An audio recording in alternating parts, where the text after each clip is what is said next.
that you Hype is follow? real. Oh, is that Y'all don't want to know about it. Y'all don't want to know about it. Are you at the arcade? It ain't yeah, I'm here. That makes sense. It ain't nothing you guys would care about. What is it? Is it DDR? It's Smash. Smash. Hey man. Hey. How did you know? Nah. So There's no way it's Killer Instinct. Smash, I baby. thought it was Tuesday. Oh, Smash? Oh, okay. See, I know what Smash sounds like. I know. No, but yeah, I've obviously David. We've talked, and I know you know Corey and Paul. Yes, of course. Some of my favorite people in the world. One of the things I wanted to ask you about, dude, like, is your like gaming back in the day? Like, what did you play hardcore? Because when you busted out that box of Nintendo games the other day, you had like everything. Okay, so like going way back, like first video games I ever played. Yeah, Right. the origins of The origin. yes, the origins of Ruben and gamedom. Origins. Well, started with Nintendo with NES. Got an NES for Christmas, and a lot of Mario. A lot of those games that we had in the box, honestly. A lot, back then I didn't know anything about. There's all this nostalgia now, and this was the greatest game ever. Have you ever played this? But back then I just played what we had, so it was like Mario and Excite Bike, and like we had these other random games, man. There was this game called Rescue. You were like a sniper. You were like a SWAT team guy. I played that like crazy. Ninja dope. Turtles and all that stuff. Dude, Ninja Turtles. Did anyone ever beat that game? The NES one? Yeah. No. I played it a lot, but no, I didn't beat it. Like I told you, Back to the Future. I tried so hard to beat that game when I was little. Yeah, that's right. He was showing me. Yeah, I had to come back. And beat that later. Zelda, obviously. Yes. A lot of the classics, man. A lot of the classic stuff. NES. It was all NES for me. I didn't have a Sega. I had a Genesis. I never had a Nintendo. Yeah, that's how it was back then, man. Divided. Yeah. The other thing I wanted to ask you, dude, are you from here or where are you from? I am not from here. I was born in Kansas, actually, on a military base, Fort Riley. Right and on. then, moved around a lot and ended up in Texas in like high school. So I did my high school years in San Antonio, and I've been here ever since. Oh, smash. Is it? Can you guys it's okay? Let me close this door or something, because All right. I didn't realize it was that loud. You can't contain Smash hype, man. It's too much. The funny thing is that Smash is never hype here. Everything. But like Kai is here today. You know Kai. Oh yeah, that little boy. Jesus Christ. When Kai plays Smash, he gets hype. But that's pretty much it. It's not even Smash hype. It's just Kai. Yeah. Who is Kai? I don't know this guy. Is he from here? Jalen Kai. No, doesn't ring a bell. If you see him, you've seen him around. Wait, is he black? Black dude. Yeah, light skin kid. Okay, yeah, I do know. Always I do talking, know. real loud mouth. Yeah, he's really cool. I thought he said he was getting into Street Fighter, right? He plays a lot of stuff. I think he plays a lot of fighters. He wanted to play when 5 came out. That's what it was. What he was talking about. Yeah.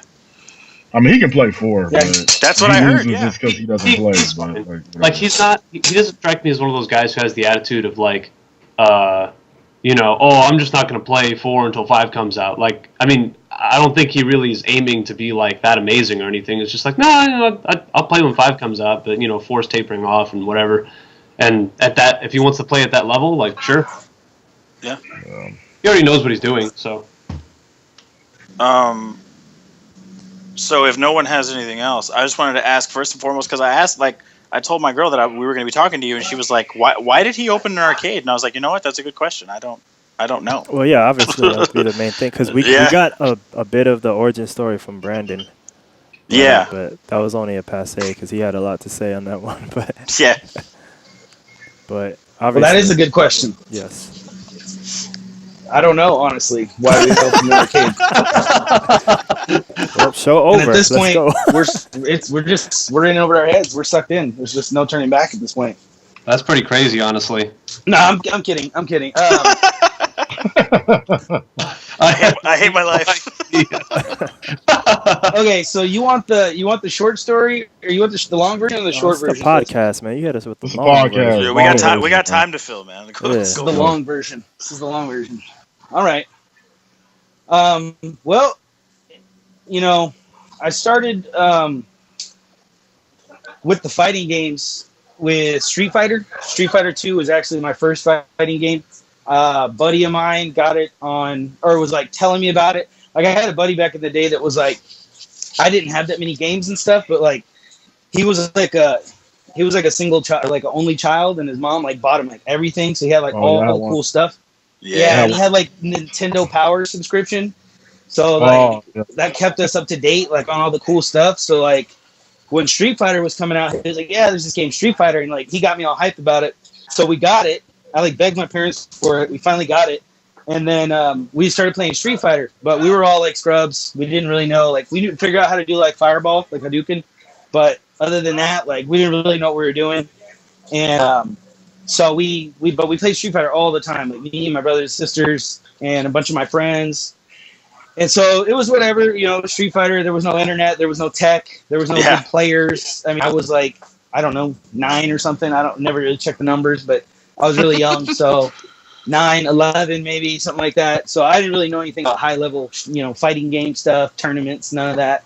Nobody did. So, right. But I just loved the fighting games. We just played them all day. I just did it all the time. Yeah. And I never really got into like the Final Fantasies or any of the like, role playing games or any of that stuff. I was always really big on fighters once I was exposed to Street Fighter. So then I thought I was good, like everybody else does, because you beat all your friends. You beat all your friends, so you think you're good. So I took a vacation to Puerto Rico. My parents took me to Puerto Rico, and a bunch of my cousins and stuff out there played Street Fighter. So I was like, oh, okay, well, I'm gonna buy everybody and all this. So I get over there and I just get wrecked like ridiculously. And so the thing was, like, I was abusing the jump in. So we're getting way off, but you guys wanted the long version, so Fuck it. brace yourselves, okay? So I was abusing the jump in stuff a lot on my friends. Well, these guys knew how to DP, so they're the ones that showed me, how to do a Shoryuken and all that stuff. But so that kind of leveled me up when I went to Puerto Rico. Like I got bodied, I got humbled, and all these guys were just like way better, and they played all these characters. And that's when I really was like, wow, like this is like really cool. Like this is fun with the fighting game thing. So then I kind of took a break on it for a while. I mean, I just, I was a kid. I was doing my thing. I'd go out and play sports and stuff with my friends, whatever.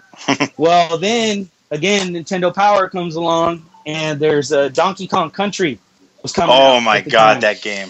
That freaking game. Yeah, and so that was like revolutionizing everything, right? Like there was what did they call it again? There was like the silicone graphics or It something. was like the 3D I can't render, remember. the 3D render or whatever, basically. At the time. It was all this hype about the graphics and how they were doing it, and so we were all hyped about Donkey Kong, and we had like it was like a videotape for Donkey Kong. It was like a VHS behind the scenes of like Donkey Dude. Kong. That's awesome. And at the end of it, there was a sneak preview or whatever, sneak peek of Killer Instinct, and they basically like had this. You could actually see it on YouTube, but after like the video, and keep in mind this is back when like sneak peeks like this weren't really a thing. Like now, it's like everyone stays at a movie after the credits because they know there's going to be something like extra, or there probably is going to be something. But back then, it was like this was like hidden on the end of the tape, and so. However, we found out about it. Basically, like these guys, it's like says top secret on the door, and these guys like walk in with the camera and they open it, and it's all hype. Like everyone's getting hype, and there's like Killer Instinct on the screen, and they're fighting, and then they're like, "Oh, get out!" Like it's like a smoky room, like, and so they like kick it. You see that's on the 90s screen, all over it, man. Yes. yeah. So you see Killer Instinct on the screen for like a split second, and they're like, "Oh yeah, this is coming out on the Nintendo Ultra 64." And all that stuff, which is funny because that never came out. But if like you come over here and you check out the retro KI machine, which we have here at Ultra Arcade in San Antonio, Texas, 5946 Blanco Road, shameless promotion. If you check it out, it actually says coming to your home on Ultra 64, whatever. But that console never came out, and it was actually kind of disappointing because it came out with KI Gold instead. But anyway, I'm digressing. The point is, there was a sneak peek for Killer Instinct, and we got real hyped about that. And then one day it showed up at the arcade. So there was this arcade that I used to go to all the time when I was little, and it was like really far away. It was probably like 5 miles for a kid, and especially when it was like windy, try to ride your bike over there. It was ridiculous, but it was like a 5 mile ride to the arcade, and we'd go there every day, whether we had money or not. If we didn't have money, we would search through all the machines to find quarters to play a couple Dude, games. that's amazing. It was legit. Well, like I said, I lived in Kansas. This is in Salina, Kansas. There was this little arcade called the Silver Ball Arcade. And so anyway, one day, Killer Instinct was there. And there's like a line, there was like a crowd of people around the machine. And there's like a line of people, and they're all putting the quarters up on the screen. You know how you guys know about that. Oh, yeah. You got like all these people like calling next, and there was all these combos. Like the game was ridiculous back then. Like the graphics were like there was nothing else like, and there was nothing like the combo system. And after every combo, brutal, killer, whatever. Like it was just really hype back then. Really nothing else like that. And these guys, it was just like it was really hype watching people play, and because I had played Street Fighter, I was able to do a lot of stuff with Killer Instinct just kind of naturally. Mm-hmm. It was on a stick. So obviously arcade, so it was a stick. So I had to learn how to play on stick. That's where I learned how to play in the arcade. Figured it out. It wasn't really anything. Just say, I want to play KI because I'm just going to have to learn how to do this. So who were you playing back then? I played everybody. Right on. I played all the characters except for like Riptor and like Spinal. They had kind of weird moves, and I just wasn't that into it. But I played most of the characters. So yeah, and it was pretty easy to do combos and stuff once you figured out how to do it. But so I'm just throwing in some of these cute stories for color because I won't probably be done after this. I won't have anything else for you guys. But so. I had to learn how to play on stick, and so it's funny because I have this stick. I still have it right now in my truck, just because I was messing with that box of Nintendo games that I brought the other day. Oh, but yeah. Basically, because I didn't know how to play on a stick, and I couldn't practice unless I was at the arcade. I went and bought an NES arcade stick. It's like an arcade stick. It's like a 2-button A/B, joystick, and but it's got a few other buttons on there. And if you really like the struggle is real, you can make it like a practice stick. So I literally would practice at home on my NES stick with no game or anything. Just practice the motions that I got off of the dial-up internet. I would go to school early in the morning and dial-up internet. I had to go to school 30 minutes early to get on the internet, and then I downloaded I copied the online. I got the combos and stuff, and then I went and practiced them at home. So. Yeah, my love for Killer Instinct goes deep. Dude, that's like the dopest thing I've ever heard. I didn't even know they made an NES stick. Yeah, I have it. I have it here. I'll show it to you next time. But so I trained on that, and I got good at Killer Instinct, and I started beating these guys at the arcade, and they were super salty because they were like older guys. They were probably like 4 years older than me, and when you're like 9. Like, that's a big difference. Like, you haven't hit puberty yet. Like, you're nobody. These guys are old guys. And I was beating a lot of them. And then they had a night arcade where it was all you could play. And you pay like $10 or $50 and everything on free play. The line for Killer Instinct was a winner place. So you'd have this line of people on second place. And you just beat them. And there was probably 3 or 4 guys. Oh. You'd like, what's up? Your connection is a little shaky. Mine? Yeah. Okay. Are we back? Yeah, you good now. Okay. So the hype was pretty real for Killer Instinct back then. Like I said, big line of people. You'd beat everybody. You'd come up against somebody who was good, and then you'd have to, if they knocked you off, you know, like then now they get to play all night for free. You got to go stand in line. So that's kind of the origins of my love for fighting games. So after that, you know, again, there was a period where, because there was no competition or anything, there was not really anything further with Killer Instinct. I moved on. I've always been a gamer, so I mean, I played other games and did other things and focused on school and whatever. I joined the military. I did a lot of things in my life, and the fighting game thing was always kind of in the background. If anybody ever mentioned, oh yeah, I play Killer Instinct, it was an instant challenge. Like, oh, okay, let's play. Like, for sure, right? And then, like one time in the military, these guys had bought a Mortal Kombat, and they were having trouble getting through like the trials. Basically, they couldn't do the long combos and stuff, so they called me over, and I just bodied it. I beat the whole. It was a Mortal Kombat. It's like a Alliance, Deadly Alliance, or something. But Yeah. so I always had like a thing for fighting games. It was always really fun for me, but there was never anybody to play or do anything, any tournaments or community, as we call it. But so then, when I was in San Antonio here, I had my on and off points with Killer Instinct where I really wanted to play it. Like, I'd watch some videos on YouTube and I'd see some crazy combos that I'd never seen. And I was like, oh, this is like, yeah, like it kind of like re-sparked my interest. So actually, this is another, I forget about all this. So my interest was re-sparked for whatever reason to want to play. So I went to Diversions, which is an arcade here in San Antonio that there used to be like 20 of these things, and they all closed down, and now there's only one of them left, and it's still there. It's on San Pedro, and they had a KI machine. So I went over there, and All right, there it goes. It's official. Arcade, like doing that too, man. Like I would go to each arcade machine. You did that? Hell yeah! I think I did it like maybe once. Sometimes they wouldn't work, so you would have to put 2 quarters in there just to get one to register. So some people, they would put like 3 in there, like a continue. It would be like 50 cents. So if it didn't recognize it the first time, you would put 3 in just for 2 to get recognized. Oh. People did it. You know. Sorry guys, this is kind of whack. I've never used Skype on here, and like, if anybody even calls me, it just hangs up Skype. It's just like you're done. We can edit it anyway, man. So it's all good. So. Okay. Skype, yeah. Okay. So where was I here? Oh yeah.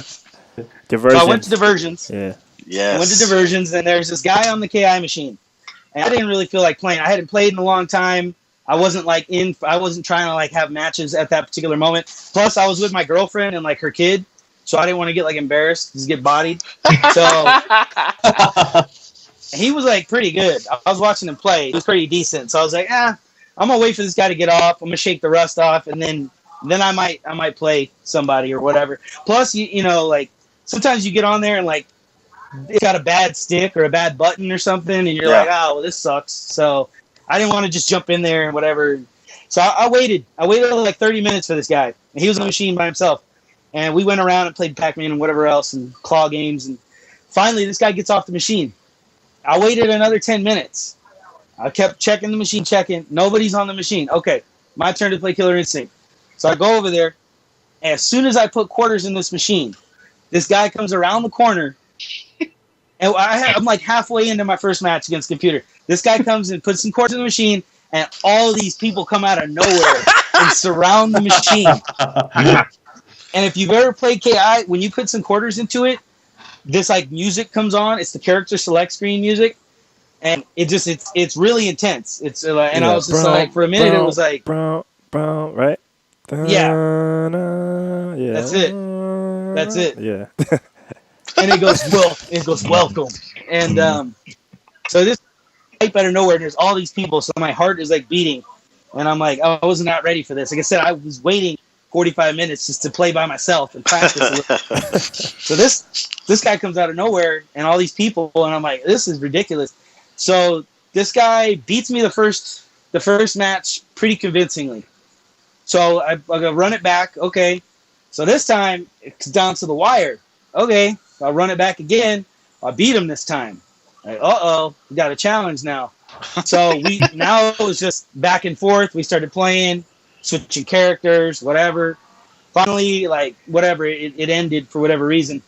But he kind of he was better than me. Like he had been playing a lot and whatever else. So that kind of was like sparked my competitive spirit again to be like, oh well, I'm gonna go level up on KI and I'll be back here in a couple weeks to play this dude again. Right. So I come back a few weeks later. Actually, what I did is I went and I got my own ghetto setup, and I still had all this, so I sold it to Game Over the other day. But I bought an X Arcade. This is all going to come full circle. Trust me, John. This is all going to come full circle. So I go buy this X Arcade joystick, and I set it up inside of a dresser with a television on top of it. Dude. I had Killer Instinct somehow. I'm not going to say how, but I had. And I practiced on there. And I came back to the arcade a couple weeks later. And that guy was there. But there was another guy there, which is actually the best player I've ever played in my life on a classic Killer Instinct. And that dude blew my mind even more. Because that other guy that I played wasn't even good. This guy, all this crazy TJ combo, glitch combo stuff. He would knock you up in the air in Ultra. And he would just be punching thin air. And your character would be way up in the air all glitched out. He had all this cool stuff, and I still ended up getting a few matches off of this guy, but that made me be like, wow, what is all this craziness? So then I go YouTube it even more, and now I'm really hyped. Now I'm like, man, I'm going to go to the arcade every weekend. This is going to be hype. So I come back the next weekend, Killer Instinct machine is gone. It took the Killer Instinct machine out of the arcade. So I asked the dude, I was like, what happened to KI? Or what? They didn't have any fighting games, basically. I mean, they had Marvel. That was it. I didn't know how to play that game. So they got rid of KI. He said, well, the owner doesn't really... You know what? Actually, I'm not going to put the owner on blast on a podcast like this. The owner had particular reasons why he didn't like fighting games. That's so that owner love right there. That's that I'm an owner, I get it. Right. So he got rid of the fighting games, and honestly, he said a lot. One of the reasons that's not really like putting anybody on blast, but they don't make very good money. He said because you'll get somebody really good that comes in there. Make money off of them because they stay on if they keep winning. So the point, I mean, my bad. And no one wants to go play them. He's exactly right. They're sitting there playing for 50 cents all day, and then if anybody else comes along to spend money. They'll beat that person, and that discourages that person to play anymore. So hey, I'm not going to waste my money while this guy's here. He's way better than me. So that's kind of where the fighting games were struggling because the owners weren't making any money off of them. Right. So anyway, so they got rid of the KI machine. So after that, I always had wanted to open my own arcade. I had thought about doing it in Shirts, which is a little town, on the outskirts, a suburb of San Antonio, if you will, for those that are not familiar. I always wanted to do one out there, and just a regular classic arcades, not anything crazy, because after I got out of the military, I was wanted to be an entrepreneur, and I was always looking for businesses, and an arcade was one that I always wanted to do, but I just never really thought about doing it. So here's where we come full circle with all this. So during this time that I was getting really hyped with Killer Instinct, I started trying to find people in San Antonio that played Killer Instinct. And the way I did that is I went to a forum called killerinstinctonline.net. I believe that is the one. And it's still out there. It is still strong. And I went on there, and that's actually where I bought my arcade stick and everything from. They had links. They had all kinds of combos. They had all this information about Killer Instinct that got me back in the groove. And so I went there, and they had a forum where you could post to try to find other players in your area. So I posted that in San Antonio, does anybody play? A couple people responded that were like, oh yeah, I play on this arcade way on the south side. And I was like, whatever. I'm not going to drive down there to play one guy, and you didn't have all the technology nowadays to stay in touch with people. So it's like I would have had to try to like call this guy and like get a hold of him and hope that he showed up. And you couldn't sit there and text people, hey, are you here? Let me, stuff like that. So it was just like, I'm not going to go through all that trouble to play some random guy. So I kind of left it alone. Well, 7 years later, Matt Castro. Yes. Castro, everybody in the community knows Matt Castro. Matt sent me an email. Basically, he got my email. He got my message there on the forum, and he sent a message back and was like, "Hey, there's a new Killer Instinct coming out for Xbox One, and you should come out and play." So I said, "Okay, great. I'll give it the opportunity to play some people in KI." So I come out to Matt's house, and there's nobody that really plays. Like everybody plays Street Fighter, Mortal Kombat, and these other games, Marvel, But Mortal Kombat caught my eye because that's what Matt was playing at the time. Yeah. And I had never even been involved in any kind of community at all, except for when I got bodied in Puerto Rico, which I still didn't understand that was a community. So when I got here, and I'm like, okay, everybody's playing this Mortal Kombat game, so there's actually competition. So I'm going to learn how to play this game. And Matt plays Noob Saibot, which is a really cool character. He's not really that good, but he looks really cool if you watch somebody that's good, and Matt's pretty good with him. So I was just like really, I was like, man, this Mortal Kombat game is cool. I'm gonna try this out. And there was a few other people there. I think there was like Betty and like Josue. Josue. There was only a few people there at the gathering. So there was nobody to play KI. I played Matt and I played Josue, but they were like, we don't really play this. They weren't really much competition. So like this, but they didn't know how to do something crazy. So like, okay, but it wasn't much to it. Then okay, I'm gonna start playing combat and all this, and I'm gonna start coming out meet up. So fast forward, I did really good with KI1. Like nobody really could challenge me. Brandon Aguero. Brandon's actually really good at KI, at classic KI, and me and him have a grudge, if you will, over the game. We always talk trash to each other about it, but he was the first guy that gave me a real challenge, and we were pretty evenly matched. He probably got the best of the set, but that was really the only competition. And then after that, it was like I kind of started focusing on other games. So I really started focusing hard on Mortal Kombat, and that's when I really started, my eyes started getting open up to the whole FGC and the high level of play. I would hear guys talking about footsies and all this stuff, and I'm like, what are they talking about? So I start Googling this stuff and finding things like Shoryuken and whatever, where you can, that there's actually this higher level of strategy. And that really re-sparked my interest, because before it was just like all instinct. Now it was like, man, I can actually, there's all this stuff I need to learn. And all these guys were really a lot better than me when it came to Mortal Kombat or Street Fighter or whatever. Because KI lacks, as great of a game as it is, it lacks the fundamental fighting game stuff that you guys, would consider a competitive base for fighting games. It lacks a lot of that. I mean, you can't even grab. You can't confirm into anything like that. There's a lot of stuff with KI that just, the original KI wasn't a great competitive game. It was really fun. It was a great game. I loved it, but it didn't have any of the footsies or any of that stuff. Hold on real quick. Yeah. Here, I'll get you squared away in a sec. Here, I'll just look you up. Sorry, guys. Duty calls. You're good. Okay. So, when I got exposed to all this, it was just like my brain was kind of like, blown. My mind was kind of blown. I was like, man, this is like really awesome. I want to learn all this stuff. I want to get really good. And there's tournaments and the stuff all the time. And so it just really sparked the competitive drive. So fast forward a little bit more, and I started tuning into tournaments like Evo and all this kind of stuff. Mm-hmm. And I was like, man, I really want this in San Antonio. I mean, at the time, I was coming out to a lot of meetups. We would go to Fast Eddie's, or we would go to Mineshaft and all these places. And but there was no kind of majors or anything like that. I mean, there still isn't, but there was nothing like that here. And so I really wanted that to happen here. And I had been doing pretty good with the job that I had. I had some money saved up. And like I told you, I always wanted to do an arcade. I was an entrepreneur.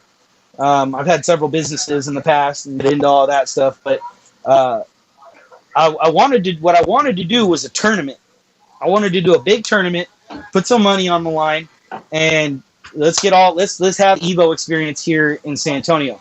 Now, that was just my thinking back then. I didn't know as much as what I do now, and it's not easy to just replicate that. You can't just put money up and expect all this to happen. But back then, I was just like, oh, well, I'll just put money up. We'll just do a tournament. Like, let's do it.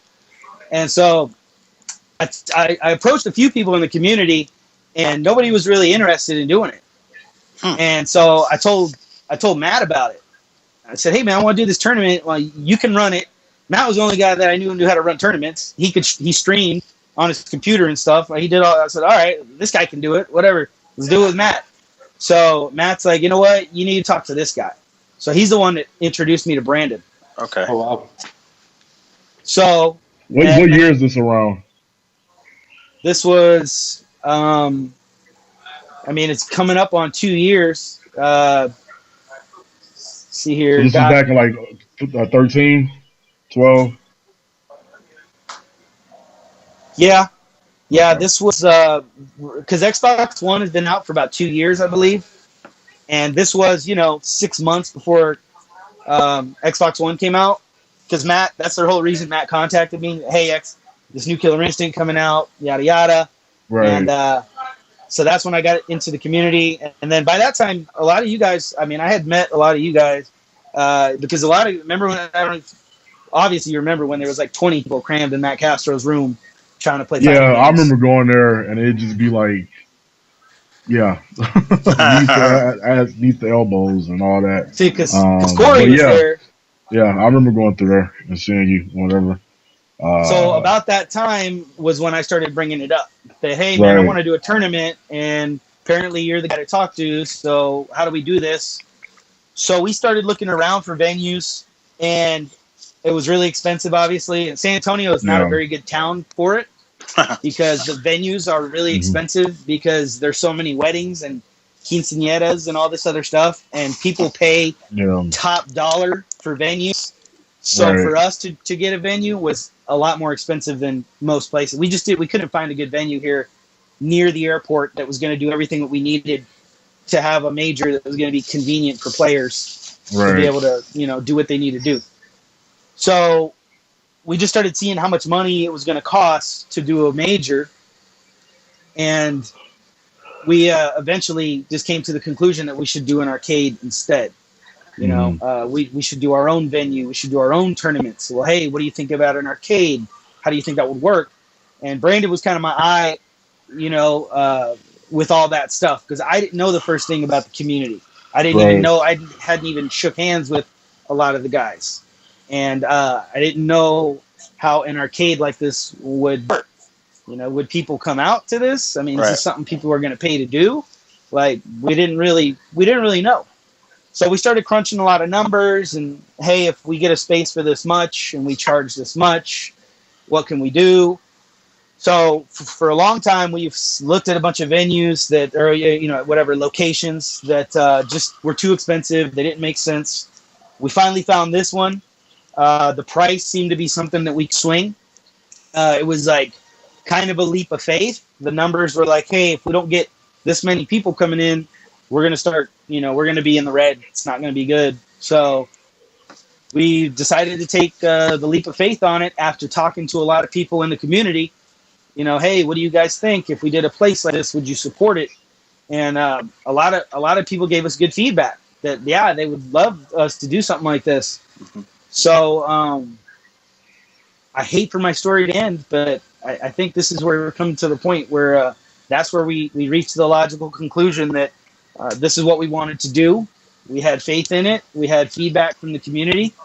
And at that point, you got nothing really left to do but kind of sign on the dotted line and put your money where your mouth is.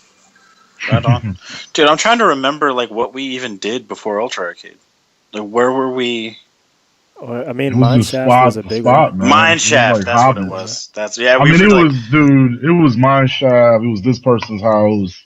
Fast. It was just really, before Ultra, there was no like a central location.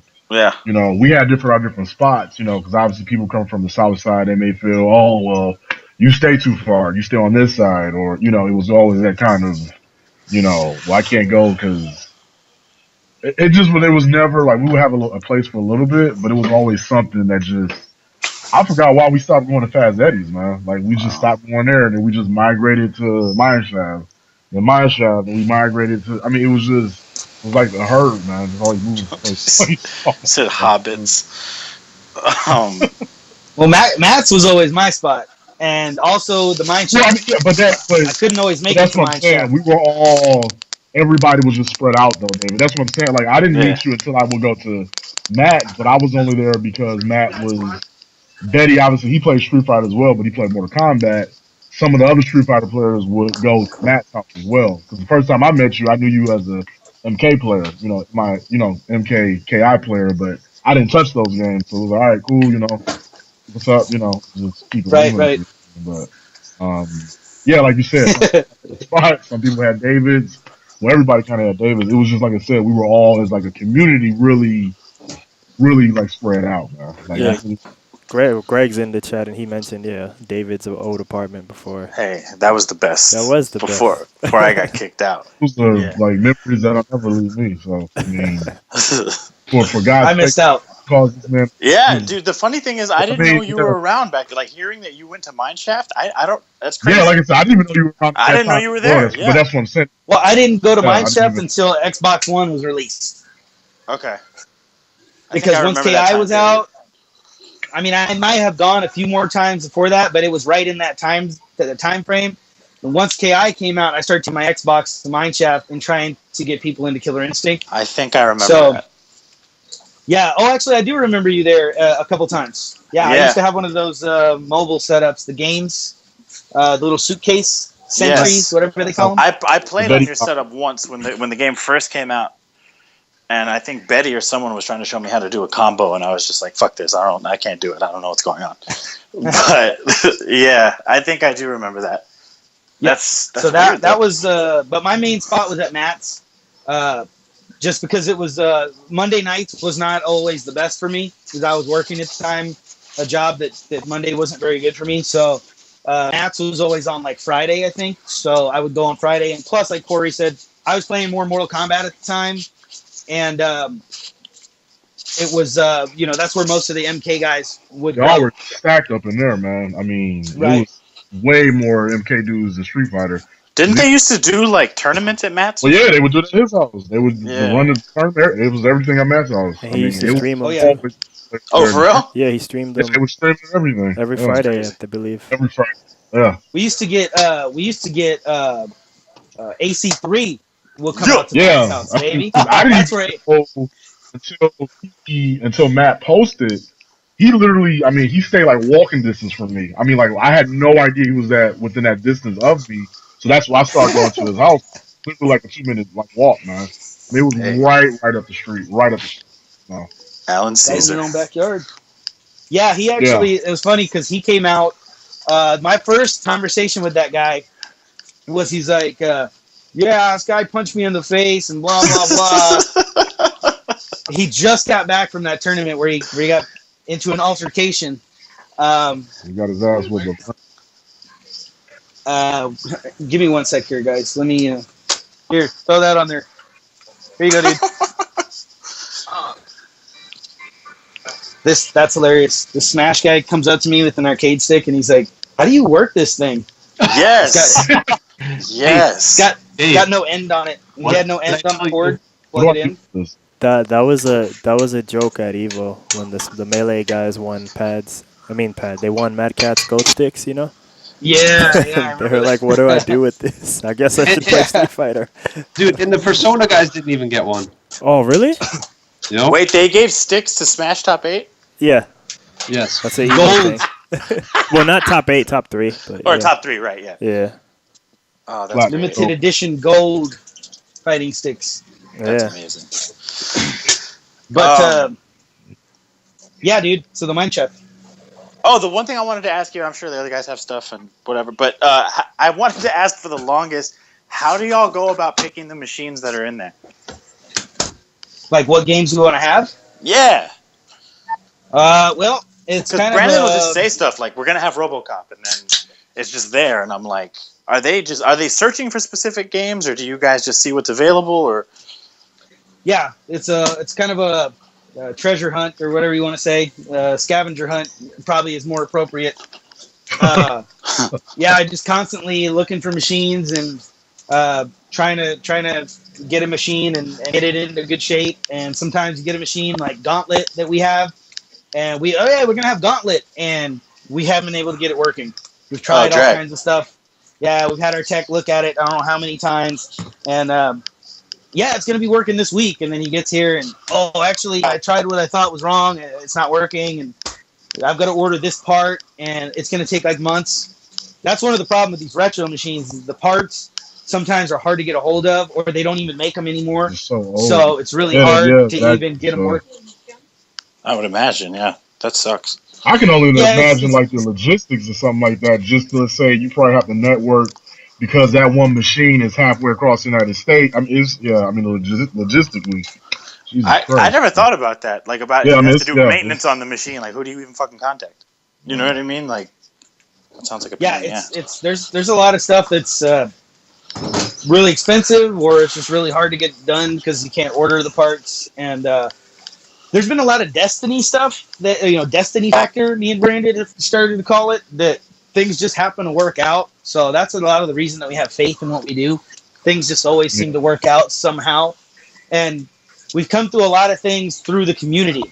So we actually met an arcade tech through the community, just through random people. We met this guy. Well, he knows the guy that works over here that works on machines on the side. Well, that guy referred us to this company that sells parts in town that wasn't on the map, wasn't even on, doesn't even have like a Google, you can't even Google them. Like, damn, they just work. They work for like theaters and stuff, other people that have arcade machines. Yeah. The grapevine and into it, and that helps do everything that we need to do. And that's the guy that, keeps our machine working.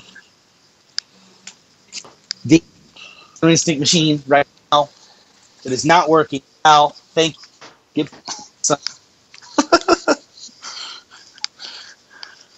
So that's how we go about finding machines. Sometimes you find a great machine and great working order on Craigslist or whatever, and sometimes it's needs parts, needs repairs. So, but at this point our space is so limited that we're kind of maxed out on machines for the moment. So, yeah, that's how that process works. That place has come along. I mean, that's the one thing about that place. Like, it's never, ever looking like it's just kind of like in a downtrodden. Like, I mean, it's just when I walk through there, I just get that, like me being like back '98 Roscoe's when I was in high school, just going through an arcade. Roscoe's. That was the arcade back then. Word. Yeah, I mean, I just salute you guys, man, because y'all really, obviously memories don't pay anything. You don't make money off of that, but still, I mean, it goes without saying. It's a really appreciated, at least for me. I can't speak for everybody, but no, for sure, dude. I think for the whole community, like, especially me, because I left the scene for a bit and then came back, and it was cool to just know, like, oh, I can just go to Ultra. Like, everyone will be there. Yeah. I don't have to, like, hunt everybody down and see where everyone's playing. That's another thing too. I think for the betterment of our community, we literally, it's just gotten better just due to that as well. Because everybody has just a central location no matter what. Mm-hmm. It's kind of like that's the north. That's Ultra is our North Star, so to speak. You can always just go there and you get to go. So did Brandon? Well, before we move on, I appreciate that, guys. I'm glad you feel that way because I'm not fully satisfied with this place. I'm not even close because the arcade I used to go to was way better than this one. But but the community is what we bring to the table, or that we try to emphasize the esports, the tournaments, all that stuff. That's what was always lacking in the arcades that I went to. But in terms of space and the number of machines, all that stuff. At the same time, it's not a fair comparison because this business used to be booming, And Right. right now, it's trying to make a comeback in a lot of ways, but it's not booming like it was back then. You used to make good money on this stuff, and there was, abundance of parts and technicians and everything that you needed. Everything was new back then. Now these machines are 20, 30 years old, whatever, and you're trying to refurbish them, and a lot of people don't even know what they are. The young generation is like, what's this all about? So they're not, the whole nostalgia factor isn't there with a lot of kids unless their parents took them to the arcade and took the time to be like, look, here's what I played. Here, let's play this. I used to play this with my dad when I was little. Okay, great. But a lot of people, it's like, they're not here for that. So, yeah, but I appreciate your guys that you like the place, and that we're going to continue to improve it. That's all we do is, like I said, I'm not satisfied with it. Brandon's not satisfied with it. That's why we continually try to evolve and add things. And at the same time, it's only me and Brandon that run this place. We do everything. Yeah. So, limited time, limited resources, but we chip away every day. We add something. We do something to improve, or just we'll get an idea. We'll take a suggestion from the community or from different patrons, and go, yeah, you know what? That's a great idea. Like the bubble tea, for example. Bonnie was the one that. Yeah, Bonnie was the one that was like, hey, would you guys have any problem with me selling bubble tea at one of your events? And I was like, yeah, no, we don't have an issue with that. But after that, I was like, you know what? That's a great idea. I bet bubble tea would do good here. So we said, we'll add that. We started doing it. So we've constantly tried to improve it. And like I said, it means a lot to me that you guys at least appreciate it for what it is. And support. Yeah, man. You guys always supported us. So bottom line, no one else is anywhere near a quarter as willing to go through all that crap as you guys. So the fact that anybody's willing to do it, like, hands off, let them drive, because that's freaking. I just don't know how you guys put in that effort. Not to mention, like, like going into like a risky business with I don't know how close you and Brandon were at the time or beforehand or whatever, but you guys seem to be working well together, and that's impressive. Well, yeah, thank you again, Brandon. That is one of the reasons that I partnered with Brandon, because I kind of skipped over this because you guys have already talked to Brandon and his background, but me as an investor, entrepreneur, businessman, on top of I'm passionate about fighting games and I'm a gamer, but from the entrepreneurial side, hey, is this going to make money? Can we do this? Is it even possible? Brandon is a guy who's worked in the video game industry for a lot of the reputable companies, Microsoft, Warner Brothers, all that kind of stuff. He's worked on fighting games. I mean, he worked on Killer Instinct. All this kind of stuff was just, to me, was like, you know what, this is the guy to work with. Surprisingly, he was in San Antonio, but everybody else was just kind of average Joe, when it came to it. And I am too. When it comes to the video game industry, I'm just an average Joe. I've never worked on a game. I don't know the first thing about running tournaments or all that, or I didn't when I first came to the scene. So, but you guys know Brandon's story, but that's why I prefaced everything with my story about walking to the arcade every day and practicing on an NES joystick and all this other stuff. Because I've done a lot of things in my life to continue playing Killer Instinct, which really all just comes down to that competitive drive. And everybody has their particular game that, for whatever reason, is the one that resonates with them, whether it's nostalgia or whether it's the style of the game or whatever it is about that game. Everyone's got their game that you get really excited when you know that somebody wants to challenge. You get some matches to play against somebody, or you can talk to that person because they know and they understand your language, whereas other people won't understand that, so that you can relate to them. So it's kind of like your brothers. It's like a fraternity in a way, to where, that's one reason that I trusted a lot of the stuff. But going back to what Paul said about, why would somebody do this? That's why I prefaced with that whole story, because this has always been a big part of my life that Again, Destiny. It seems like I was neglected, or I was not neglected, but I missed out on all of the FGC stuff. Yeah. That a lot of you guys are just like, oh yeah, it's the community, whatever. Like, we've been doing this. For me, it was like my family that I had never met. Yeah. And it's like all these, all these guys that I have a lot in common with. I probably don't have a lot in common with, and a lot of other, a lot of other. This is my first loss of words here. I thought I was doing better than I thought here on a podcast, but all these other departments, all these other, whatever departments of my or facets. Yeah, see, now I got it. All these different things I might be interested in, all these interests, they probably aren't interested in. But when it comes to fighting games, they're the only guys I can talk to about it, and they're the only guys that are as passionate as I am. Whereas everyone else would look at this like, this is boring, this is dumb, why do you do this? This is not interesting. Who cares about this? So these guys do. And so that's a big part of why I did what I did, is because it's all about the community. I never had the community growing up. And once I was exposed to the community, and the community has got a lot of work to do on itself, by the way. But I'm sorry. I didn't notice. Yeah. Yeah, no, I totally agree with you. Moles and all, if you will. Yeah.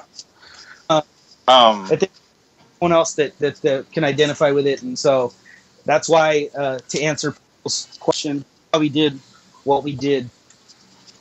I just love the idea of like, I want to play this game. There's not really a place to play it, so I'm going to open a place to play it. Because like, me and Abe were talking about that, how sometimes people like complain about shit and they don't want it, but no one does anything about it. So the fact that you guys actually like ponied up the cash and like got a place together, I think is pretty awesome. But I wanted to ask you about the KI thing, like y'all's connection to KI. Like, I think, did Brandon say, and correct me if I'm wrong, there's actually an Ultra Arcade skin in the game? Yeah, sort of. Yeah. Or an accessory? Doesn't say Ultra Arcade on it, but Fulgore has a costume that is kind of a nod to us, from what I understand.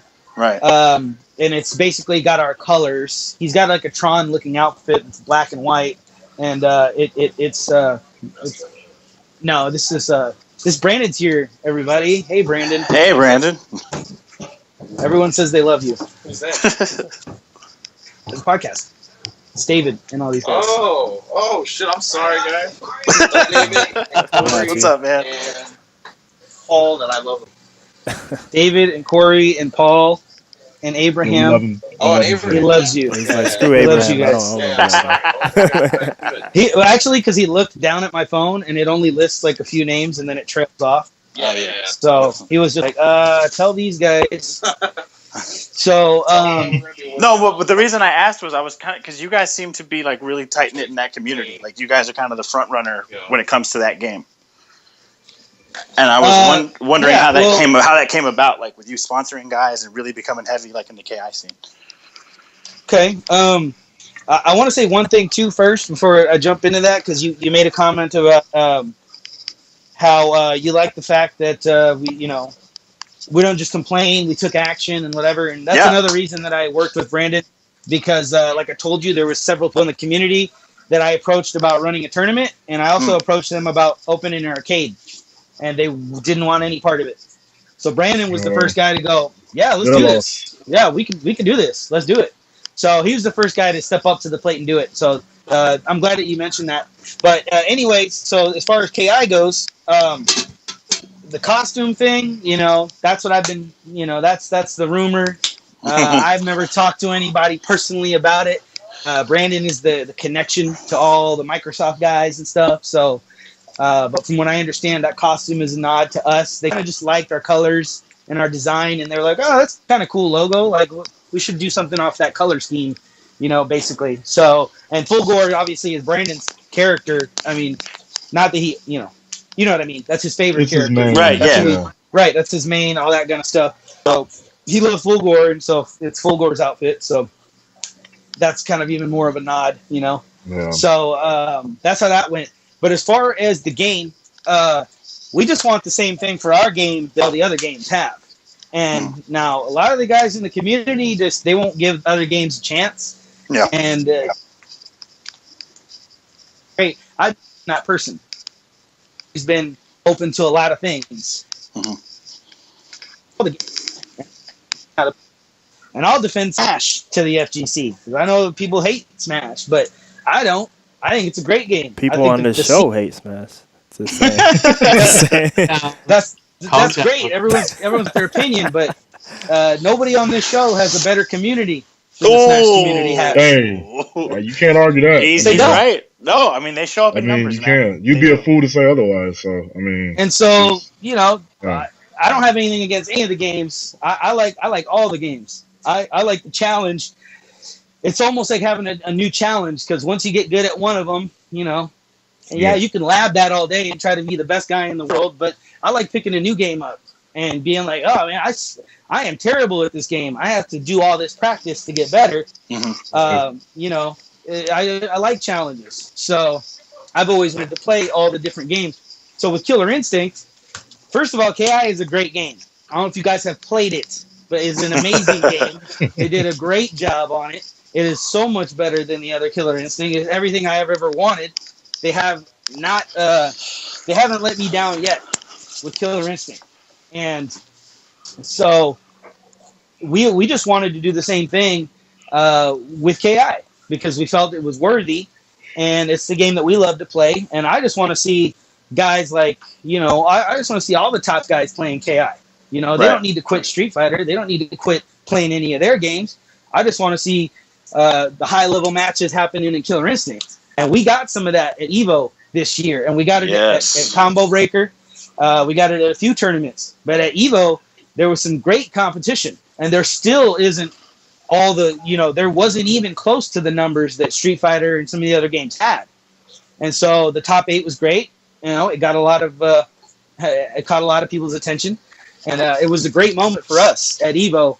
I'm really glad I went because I was a little hesitant to go because a lot of the obligations that we have here and what it was going to cost us to do it, a lot of sacrifices that we had to make to go to EVO. But I'm really glad I did it because Killer Instinct was incredible at EVO. For me, everybody's got, their taste and their preferences. But I was really, really hyped with the top 8. Some of the matches were great. The crowd was great. And so it was that's what we're in it for. We want the esports thing. The esports was not even really anything to talk about. There was the Wizard or whatever back in the day, but there was no other mention of any kind of reality or any reality where professional video gamers existed. Now it's actually possible, and so we're trying to chase the dream and do that, and we want that to happen for Killer Instinct. We still support all the communities, but at the end of the day, I didn't walk to the arcade 5 miles every day to play Street Fighter. It just isn't, and not that anything's wrong with Street Fighter, but that's just not what I did. Right. Killer Instinct was the game, and that's the other thing too. That the arcade that I grew up at, there was no Street Fighter guys. Killer Instinct was the thing back then, or at least where I was, and everybody that was competitive, that's the game they played. There was no crowd around Street Fighter. There was none of that. While I know there's a lot of stories, I've heard a lot of people that Street Fighter was the game in their area. That they went to everything I described about Killer Instinct was what was happening with Street Fighter. But where I was, that just wasn't the case. Killer Instinct, there was probably 10 guys in the quote-unquote community, and that's where the hype was, and that's where I gravitated towards was that game. And then I bought it on Super Nintendo, and I played it more and more and more, and all that kind of stuff. But so that's why that game is my game, because I go so far back with it. I've always loved it, and again, it's another thing that it's funny to me that the FGC experience was completely gone for me through most of my life, but also the Killer Instinct experience was gone. Killer Instinct died off after Nintendo 64, and it's been about 20 years. I mean, it's roughly 18, 20 years. Yeah, somewhere it's in almost that 20. It was a big gap. Yeah, KI. I was in middle yeah. school when KI came out, so yeah, that was over 20. Yeah, 10 or 20 years ago. So So your Street Fighter guys have had a game. They've had new Street Fighter games. The Mortal Kombat guys have always had a game. Smash, all these games, they've had some kind of games to play in the meantime. But Killer Instinct has been dead. And so I came. It was like a storm of things happening that had been missing from my life that I felt like I wanted to put some energy into. Honestly, listening to you talk about like how much you love the game and whatnot, like I can only imagine how awesome news it must have been to be like, yo, freaking, it's coming back. Oh, it was great. Yeah, it was great. That's why I got so hyped. Was like, I'm coming out to this gathering, and I'm so glad that Matt, got a hold of me, and that I got exposed to the community and start playing and learning about all this the FGC, because it really was a perfect storm, and I was extremely hyped for Killer Instinct, and it got released 2 weeks early in the Microsoft store, and I was there every day. I was there every day from open to close playing that game, trying to get good at it to try to win this tournament that they had. They held an opening day tournament for $10,000. I was actually only there for a week because I didn't even know. But again, Matt Castro comes to the rescue and he's like, "Hey, did you know that Killer Instinct is at the Microsoft store?" So, yeah, I went up there for about a week and I practiced really hard on it. So I've been playing KI for a week before it even came out. But yeah, I was extremely hyped when they mentioned that there was going to be a new one. I pre-ordered an Xbox One. I pre-ordered the Fight Stick. Bought the Combo Breaker Ultimate Ultra Edition pack, whatever, all characters, everything. It was all about the KI. So that's what got me, into the whole scene. And there's you got your Xbox guys and your PlayStation guys and all that stuff, but at the end of the day, they got Killer Instinct, and that's why I'm an Xbox guy, because I can't play Killer Instinct on another console. If I had to pick one, then that's where my determination comes from. It's not really a brand loyalty thing until it comes down to that game. But so that's when we started. A lot of this, man, has, like I said, there's been a lot of destiny factors. There's been a lot of things that happen that force us to go to the next level. Yeah. It's just crazy to me that like this game is out, you ride your bike to the arcade, it's gone for 20 years, it comes back, and now because of all these random factors, like I have a place to hang out on Monday night. You know what I mean? Like it's just a weird combination of like coincidences. It's pretty awesome. It's definitely I can see how it's interesting from your guys' perspective. It's kind of a weird thing in San Antonio of all places. Yeah. Well, since you mentioned all that, and you were saying like KI is the thing that made you want to do all this. I mean, it's like a perfect segue to get into the KI Cup y'all got in a month, right? Yes, sir. Okay. Yeah, definitely. Could talk about the KI Cup. Good question. So, I mean, it's related to the KI Cup, but like, as you obviously, I mean, you as an owner, and you're in a kind of a unique spot more so than all of us because I mean, you're running an arcade and you're fighting game, player, fan, all the above. But with the direction that a lot, everybody likes to throw like esports. When I was going arcades, there was nothing of the sort. Arcades were the grimy, the degenerates. I mean, I hate to say that, but that's kind of what came along with that, just because it was like when I went into the arcade in my neighborhood, it was just smoke everywhere. It smelled in there. It was bad. Lots of lights, lots of noises, but there was a lot of smoke and everything. I mean, it was just a dark place. But I bring that up to say, I guess, as you as an owner, how do you kind of like divide, like toe the line of like staying like, esports and still keeping like the hype, because I know you're a fan of hype. Simple as that. I mean, you promote it probably more than anybody, but you and Brandon being fans of hype of that aspect of the FGC, like with KI Cup coming up, like how do you kind of like do you embrace it? Do you kind of go away from it? Like how do you like? What's your thoughts on it? I embrace the hype fully. As long as people are maintaining are staying respectful, Okay. I think it's fine. I think it's fine to spike the ball every once in a Right. while and all that kind of stuff. But there is taking it too far, and I think there's been a few Right. examples of that. But I think it still worked out. Yeah. I think personally, honestly, I don't even, what, I'm gonna stay away from that. I'll just say that, there was a few moments at Evo that to me were like, well, actually there was one moment in particular at Evo that I was like, that's pushing it a little bit, but it actually worked out really well. So I'm Are not you gonna say talking anything about else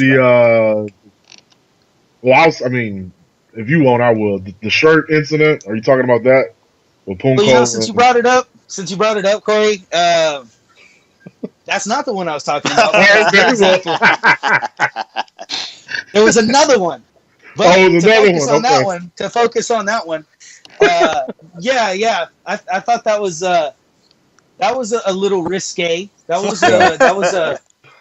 That was definitely pushing it to do something like that. Uh-huh. And I know I've heard that might not have been appreciated from his side, to have someone put their shirt on you like that, but the response was epic.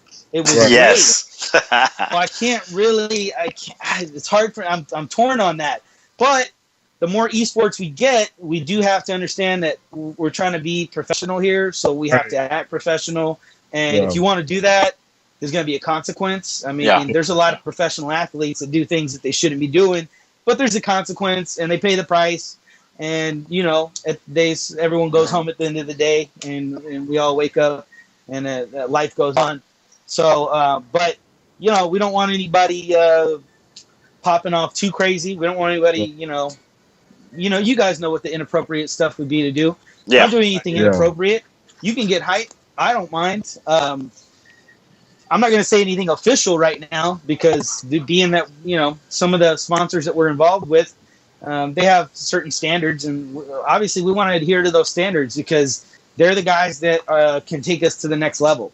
Yeah. When I say us, I mean the community and the esports and all that stuff. It all happens with the sponsors, Right. and so you got to respect what the sponsors want to do. So that's my.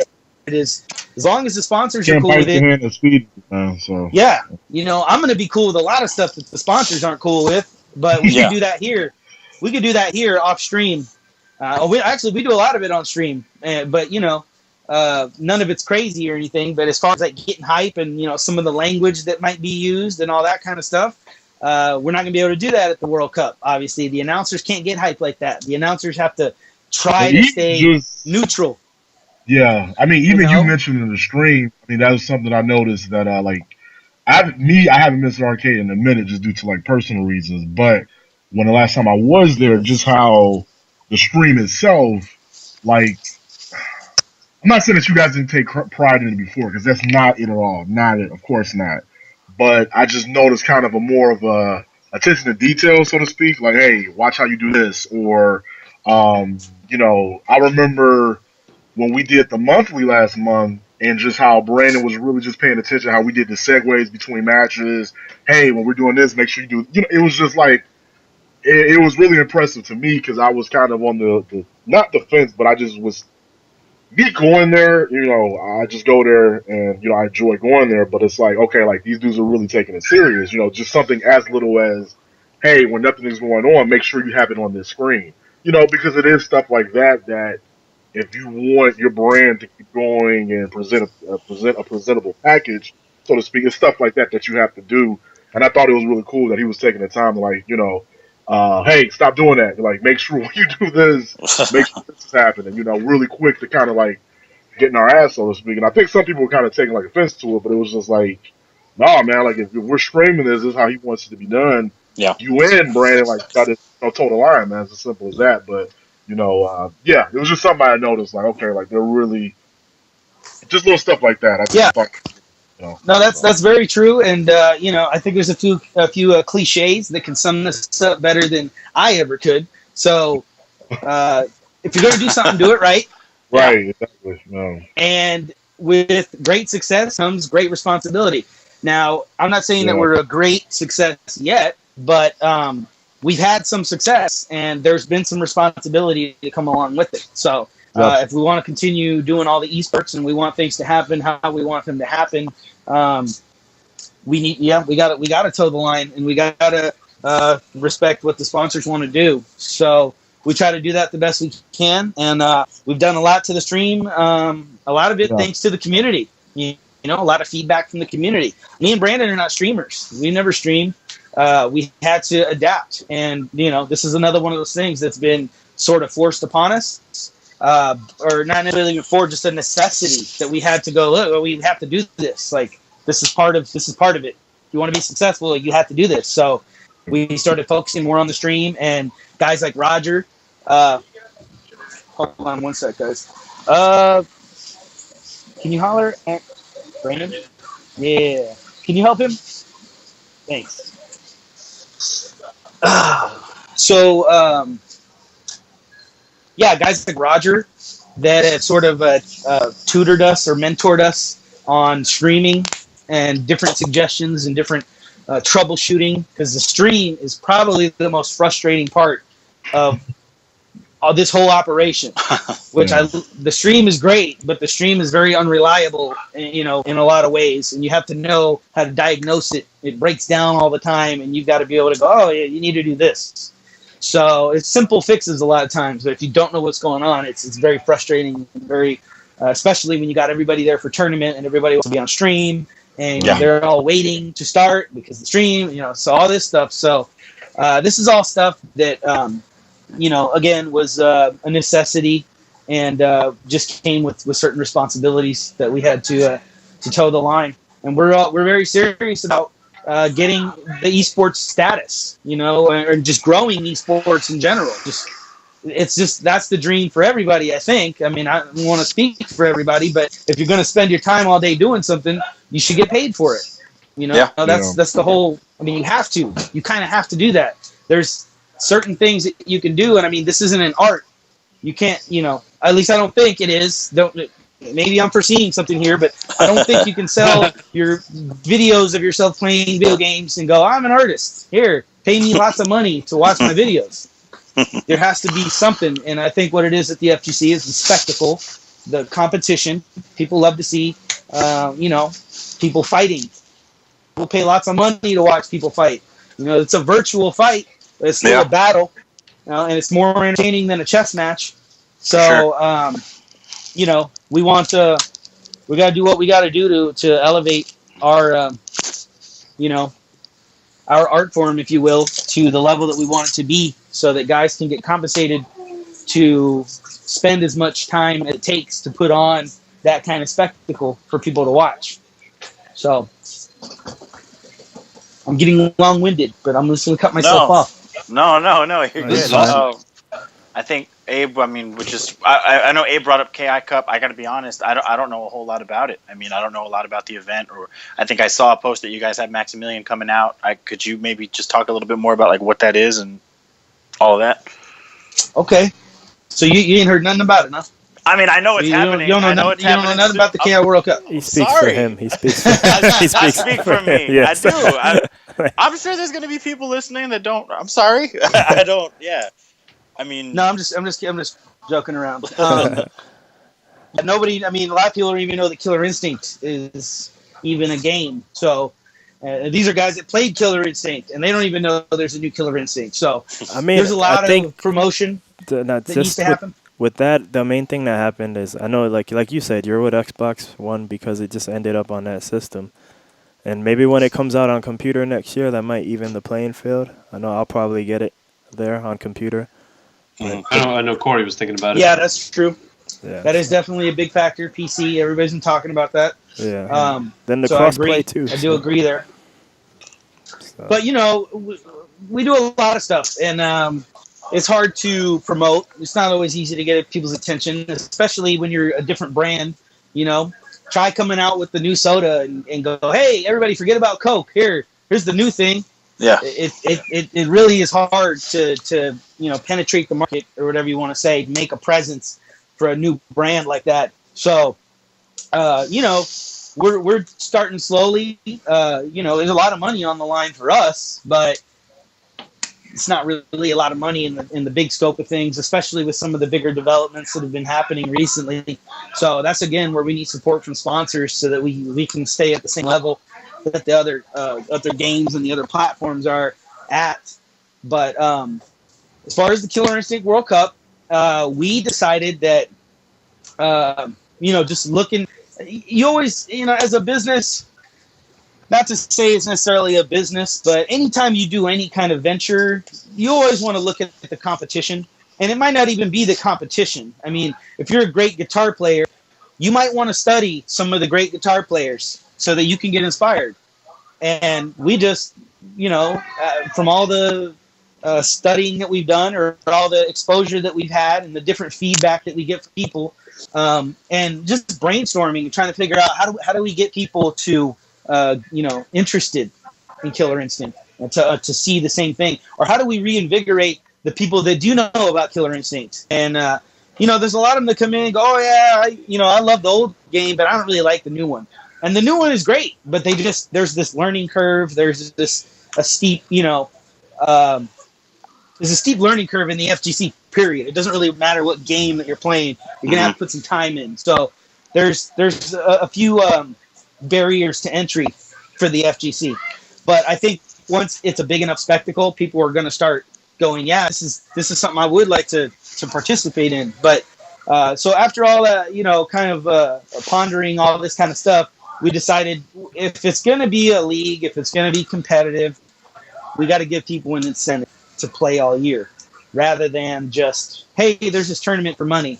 Well, we wanted to do something where, hey, if you play all year long, there's going to be something big at the end instead of just, hey, there's some money this month.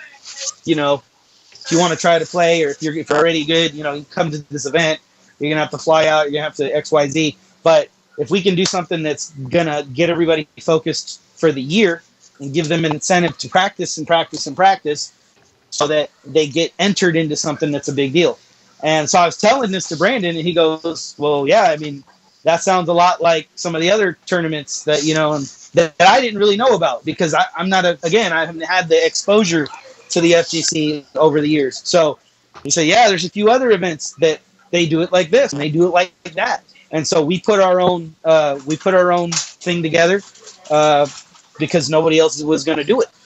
So we did it. And I mean, it's more of an act of faith than anything. There was some tedious things we had to do, but it's more of again, putting your money where your mouth is and taking action on something and just having faith that, or at least giving it a shot, man. Just giving it a shot. We've come as far as we have, and if there's anything we're gonna do it for is for this, and so. That's how we got inspired to do the KI World Cup. But in terms of the event, we put $10,000 up. We started advertising that we've got $10,000, and we're promoting it, to the best of our ability. And that caught some other companies' attention, and they put some money in the pot. So. Hold on one second. Can you guys hold on real quick? Yeah, you're fine. So yeah, I have to be very careful about how we word certain things and whatnot. But so we put our money up and we got a venue and we announced everything and we organized the bracket, or, the point system and all that kind of stuff. And that got people's attention. And so Microsoft did the Killer Instinct Community Fund. And when they did that, I think they raised like $100,000, and they split it up and they gave it out to different tournaments.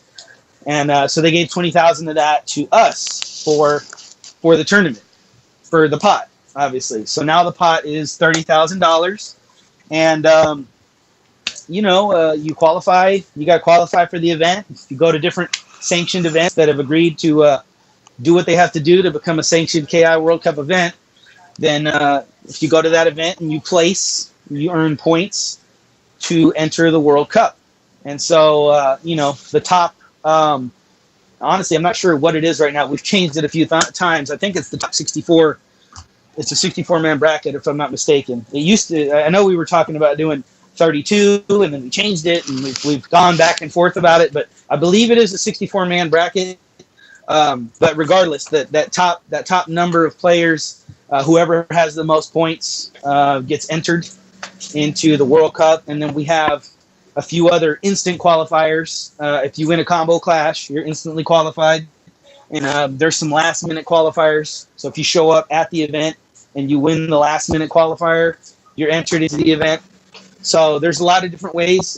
You can actually earn points through online tournaments. So there's sanctioned online tournaments like the 8-Bit Beatdown that if you enter that, you can play online. You don't even have to fly out. You'll earn less points than you would showing up, which is appropriate because everybody agrees that you've got to come out to you've got to travel to events, and that's just the best way to level up and the best way to show support for the community and for the game. So that's going to be rewarded a little bit more, but nonetheless, you can still earn points and get a better standing through the online tournaments. So the other thing that we did, and I don't know how some of these other tournaments have done their payouts, but we decided to pay out the top 32. Now, this is something I'm really big on, is that people need to get paid when they're gonna go through all this. There's a lot of people that would disagree and they're very purist and they're very, hey, I don't do this for money. This is a passion. All that kind of stuff. That's great. That's all fine and dandy. Anybody can live however they want to. But in my opinion, professional athletes, if we're going to be esports and you consider yourself a cyber athlete or whatever you want to term it, you need to get paid to spend all that time and invest your life. These are hours of your life. These are days out of your life that you're investing to play a video game, which I'm not demeaning that, but I feel there should be some compensation. And that's where you got to get creative and figure out a way to make that happen for everybody. And sponsors is the magical solution. So, again, top 32. That's why we decided to pay top 32, because when you come out to any other event, athletes get paid. They don't come out and play and go, well, you lost the game, so you don't make money. No, they get paid whether they win or not. They get a salary, and that's their incentive to train hard all year. Is they're going to get more money and more glory by being the best. Everybody wants to be the best. I mean, if you're in a competitive thing, if you consider yourself a competitive person and you go to tournaments, obviously you want to win. Now there may be a minority of people that they just want to be at the event and they support the community and they're casual, and that's great. But most people want to win and they want to get better. Even if they don't want to win, they want to get better. So I think we need to find ways to incentivize that and not just leave it on the passionate community to support everything, because that's never going to go anywhere. Not anywhere that people want it to be in the end, or at least where I think it should be in the end. So again, this is all just my opinion, but that's why we did the top 32 payout. So the top, first place gets 10,000, I believe, and then it gets divvied out accordingly throughout the brackets, or throughout the top 32. And I think 32, if you place 32nd, you get $200. So, I mean, Nice. Even if you're last place, you're going to make something. But this is with only $30,000. If we had big money on the table, like some of these other games do, like Dota and League of Legends, and these games where you have $1 million, we've done the math on this. And if you paid your top 32, I think it works out to like $16,000 for 32nd place. Wow. That's not a bad payday, So if you can make it to a point where the guy that wins the tournament is going to make, let's say, half the money, if not less than that, I think it should be less. I think it's too much money because this isn't a team game. This is an individual game. And, so I think the top teams in some of these other games, $1 million that they're splitting between 5 guys. So, I mean, if you've got $1 million from a sponsor and you can give your top guy, $100,000 or something like that, I mean, that's a lot of money, and then you can split the rest up for everyone else that's qualified for the event. Yeah. And, these are all just ideas that I'm throwing out there, but I'm just trying to stress the point that people should get paid, and that's why we did the top 32 payout. People should be not even paid. I think paid is probably not even a good word to use. I think people should be rewarded. So Yeah. I'm in the middle of something, but holler at you in a minute. Yeah, sorry guys. What's up? Oh yeah, good.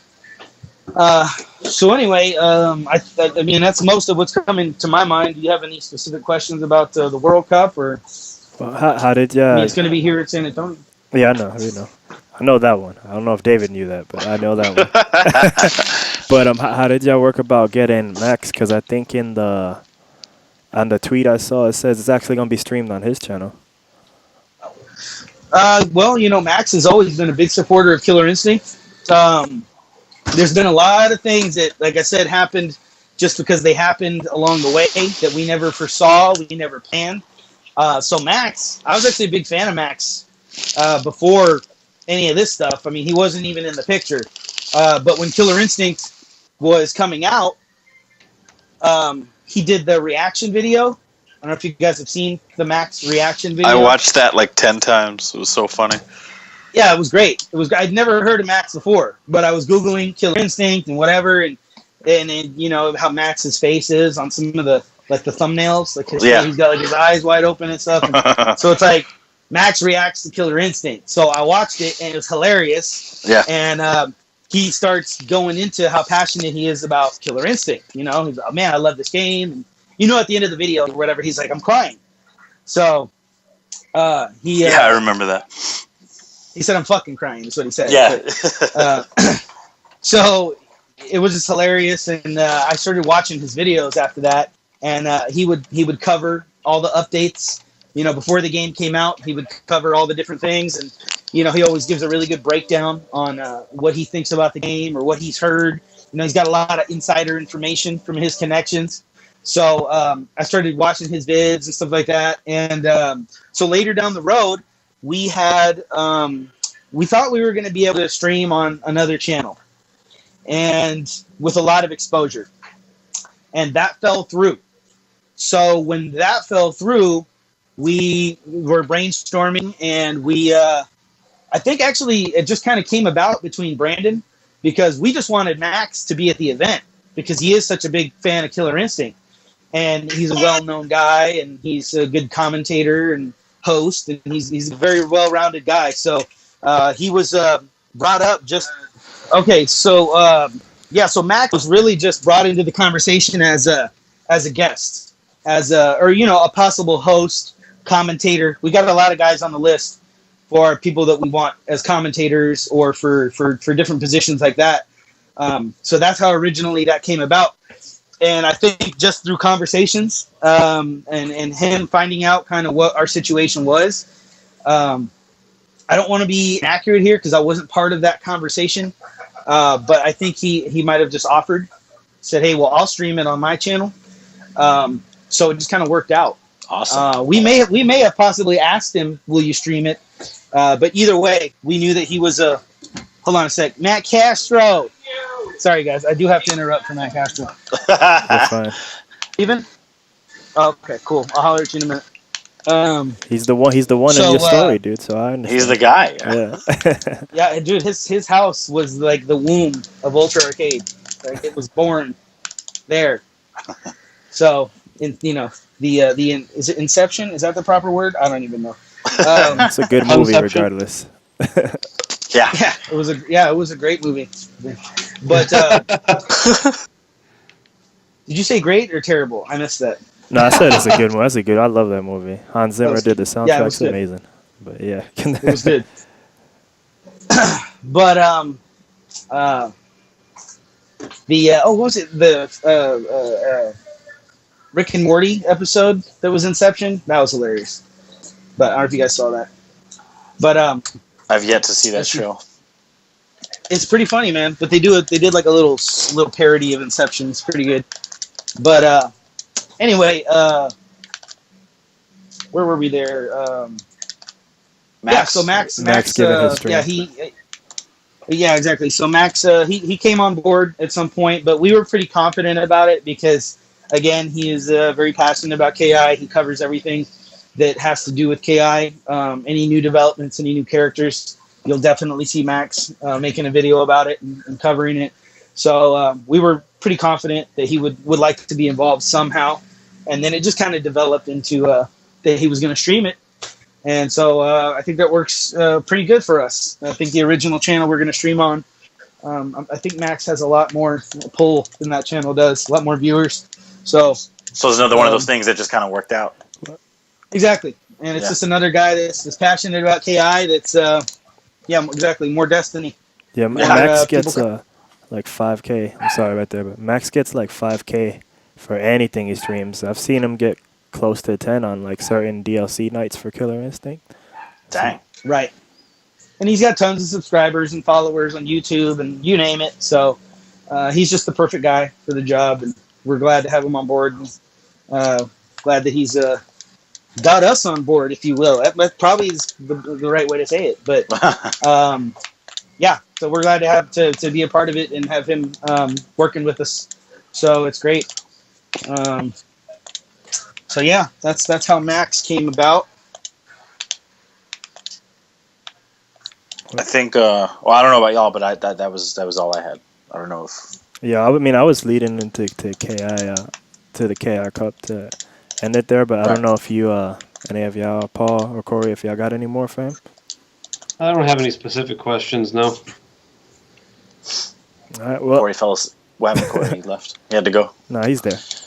Okay. Well, I would say, is there any, you kind of just plugged KI by talking about the KI Cup, but is there anything else you want to plug before we let you go back to work? You guys hear me? Ooh. Yeah. We hear you now, Corey. I'm sorry. Did you have anything? Sorry. I'm back. Shout-outs, huh? Yeah.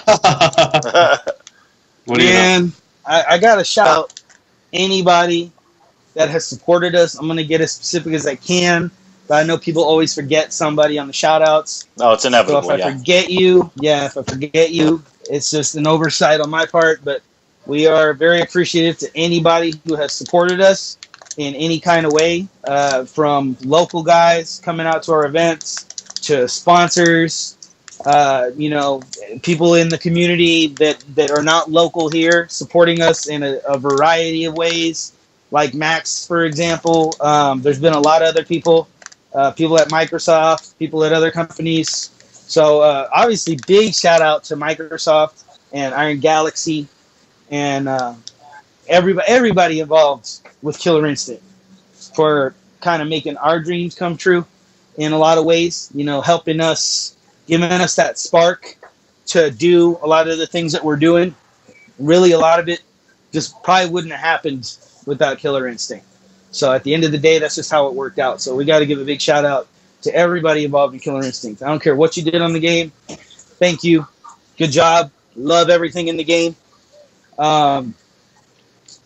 And like I said, man, everyone in our community, everybody who's helped us out, even on the level of just showing me a combo or showing me how to do something in the game, leveling me up a little bit, and just for being cool, just cool people at the end of the day, people that we can relate to and hang out with, and that back us up and help us out. My mom, I got to shout out my mom. I knew it. Yes. You know what's weird is he's the first one to do that. No one else has done that. Really? I would have thought more people would. Anyway, I'm sorry. You have to shout. You always have to shout your mom out. Like that's like I've never even done shout outs, but that's like basic shout out fundamentals right there. That's fundamentally sound. Yeah. Fundamentals, dog. It's just like See? the fundamentals of shout-outs. I love that. How y'all skipping out on your mom, dude? Come on. Got to get on that. Not enough moms. I'm a man. You know what? I gotta shout out my cousin. Yes. I gotta shout out my cousin for showing me how to do a proper shoryuken at the tender age of 13. That opened a whole new world of fighting games for me. So Robertito, thank you. Appreciate it. But yeah, man, I mean, I'll shout out my whole family. I love everybody that supports me, even though they don't play video games. They know what we do, and they support me my mom is definitely the biggest shout out I got to give out because she supports me through everything. So, but yeah, man, everybody who's showed us love, back at you, and hopefully I didn't forget anybody that's gonna get mad at me. So, All I right. love all you guys. Right on. Man. Well, thanks for doing this, dude. Great talk. Yeah, thanks man. for taking the Great time. I talk. appreciate it. I know you're busy. Yeah. Yeah, really appreciate it. Honestly, like that was, man. I almost don't even want to call it an interview because you just like took off, which was awesome. Honestly. Yeah. No, dude, that was amazing, actually. Because Thanks, man. a lot of that thought I wouldn't have thought to ask, but that was even the stories were freaking incredible. Well, yeah, Thank you. that's This usually is my the first best part. podcast, so I'm glad I didn't. I'm glad I didn't put my foot in my mouth and do something stupid. No, So, you good. That's the best. Usually, you just want to give a layup so that they can carry it, and do the rest. But Right, you made it incredibly easy. Yeah. Yeah. Great point. Great. awesome. Thanks, all right, guys. well, I'll give a shout out of my own. Shout out to that Smash community there tonight. And with that, I think that's good That's night, what's people. up. Yeah. All right, man. And I will see you Thursday if you're going to be there, David. All right, I'll see you guys. All right. I'll probably be there Thursday myself. So see you guys then. Yeah, I'll be there. All right. Word. Yeah. All right, later, guys. All right, David. Catch you Sorry, later. David. Thanks, Dave. Peace. Important shout out. I had to come back. Hey, That I'm was recording. Do it. I'm surprised nobody caught it. Do it. Yeah, me too. I think I know what you're gonna do. Come it. on. Do it. There's a very important shout out I haven't given out. I'm lost. Your grandma. I don't know. See, now I don't feel so bad.